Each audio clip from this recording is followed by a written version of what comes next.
Welcome back to Totally Magic channel. Got another wonderful effect for you. Hope you're keeping safe and well during these awkward times. And what better way to entertain yourselves and your friends and family than with a great little card routine. Now, you introduce a deck of cards and you say to someone who's going to help you, can you just give the cards a shuffle? So they're going to shuffle the cards and they give them a mix-up. So the spectator shuffles the pack. You then say to them, what we're going to do is we're going to take these cards and we're going to mix them up again because I'm going to give you a card randomly. That's why I got you to shuffle the pack. You see, you can note that you have really shuffled these cards up in a random order, as you can see here. Couldn't get any more random than that. But we're going to mix them up even more. You see, I'm going to deal cards down onto the table into 4 piles, but I'm not going to deal them like that in a nice, neat order. No, you see, what I want to do is to deal them randomly, like this. One there, here, one there, maybe those 2 there and those 2 there. Not only that, but I'll also turn the pack over and take them from the top and deal maybe these down here, turn them over and deal maybe these 2 and maybe the end 2, the middle 2. And at any given time, I'm going to throw you a card, maybe that one. And as I carry on dealing, I want you to look at that card, but do not let me see it. Okay, cover it over and keep it to yourself. Now they will look at this card, I'll show the camera, I'll look away, and you're going to remember that card. I then say to the spectator, after you shuffled the cards, we mixed them up, I'm going to turn around, I'm going to look away, and I want you to put your chosen card onto, no, I tell you what, put it inside any one of the 4 packets. So I will turn away and they will put their chosen card in the middle of any packet. Now before I turn back around, I'm going to say to them, now collect up the 4 piles into any order, and they can put them in any order they wish. It's a free choice. Once they've done that, I turn back around. I say, you have to agree you've got a random card from a shuffled pack and you've put it into one of the piles and you've also gathered the cards up. It's totally lost. Now, in case you think that as a magician, maybe I kept a count of how many cards were in each pile and I know the location, if you wish, you can shuffle those. You don't have to. And you give them the choice. Now, they might pick these up and give them another shuffle to thoroughly mix the cards up. Despite the impossibility, what I'm going to do is I'm going to get the cards to help me reveal the card that you're now thinking of, the one that you have an image of. So with the cards, I leave them on the table in the order that you shuffled them. If we take a look, this tells me that out of the red and black, that you've actually picked a black card. Don't give me any indication, a black card. This tells me that the value of that black card is a 5. And this tells me that the suit isn't a club, it's a spade, which tells me your card is the 5 of spades. Practice and enjoy. Although the trick you've just seen performed is exactly how it appears to the audience, the revelation is not set in stone. And what I mean by that, you decide how you reveal their card. Basically, you force a card onto somebody, that's the whole trick. So you know right from the beginning which card they're going to choose or which one they were given.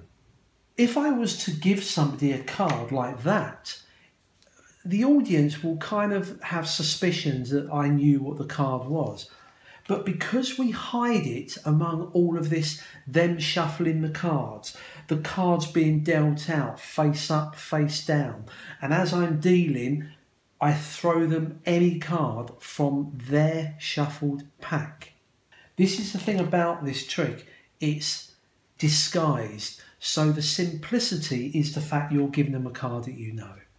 How do we do that? Let me go through the routine and you can see how I got them to be given the card I wanted to give them. Now, first of all, when you shuffle the pack,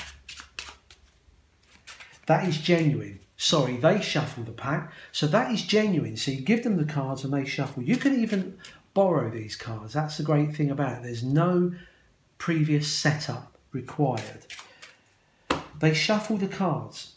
What you do is you take them and turn them face up and you deal out cards in this way. You say, look, you can see how random these are. Now, what I do, and you might do it differently, is I'm going to make a note, a mental note of the 5th card I deal.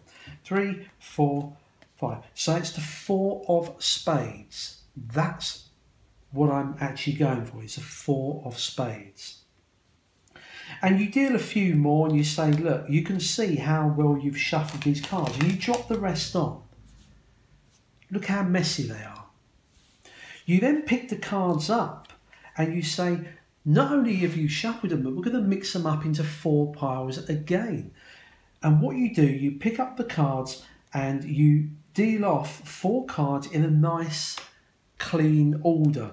1, 2, 3, 4. You say, I'm going to deal cards out, but not in a uniform way like that. What I do is I gather these up and I put these to the bottom of the pack. What I've now done is put another 4 cards on top. That means that the card I'm going to force onto them or give the spectator is the card in the 9th position. And you'll see why. I just think it works better. You don't have to do this bit, by the way, but I'll explain that.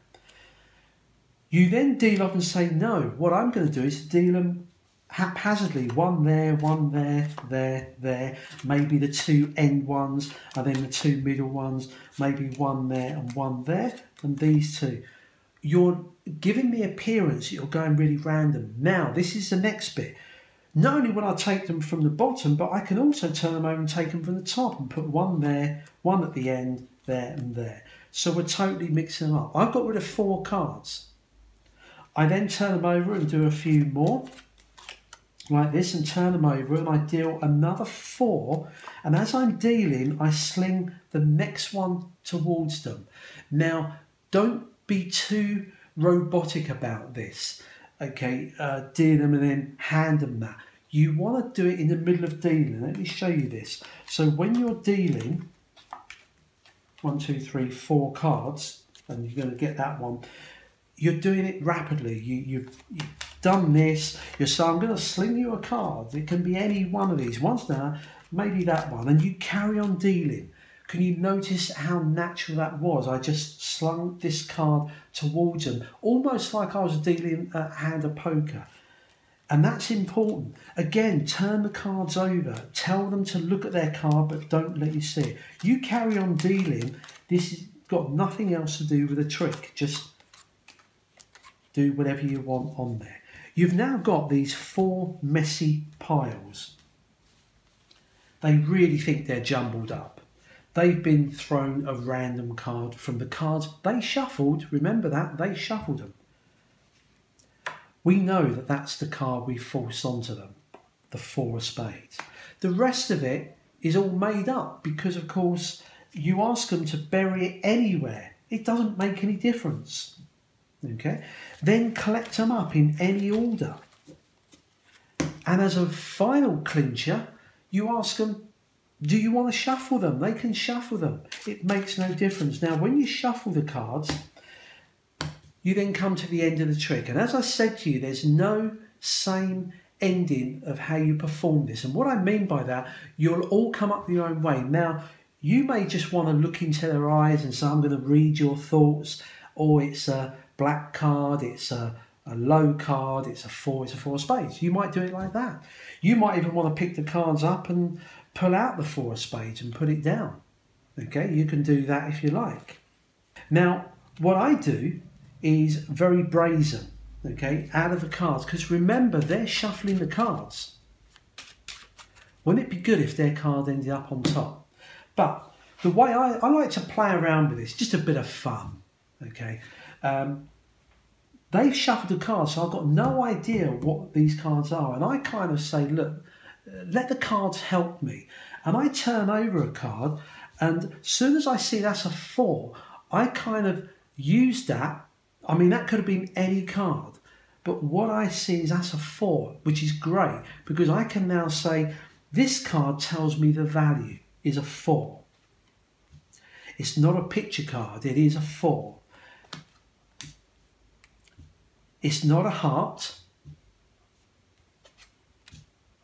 so we can eliminate the hearts. But it is a black card, so it's a 4 and a black card. We know it's not a 2 of diamonds, but this card tells me it's a spade. So that tells me it's a 4, it's a black card, and it's a spade.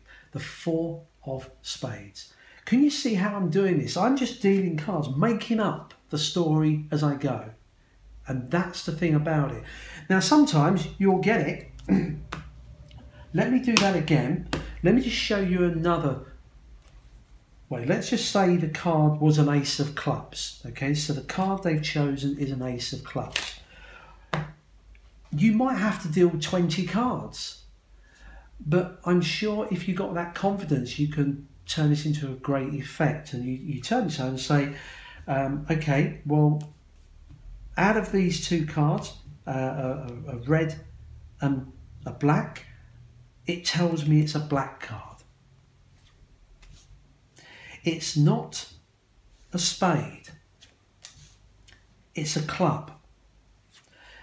Now, it tells me it's a higher card in value than this, this, and this. And you can see that, but it is getting close. It's not a picture card, so we can eliminate those.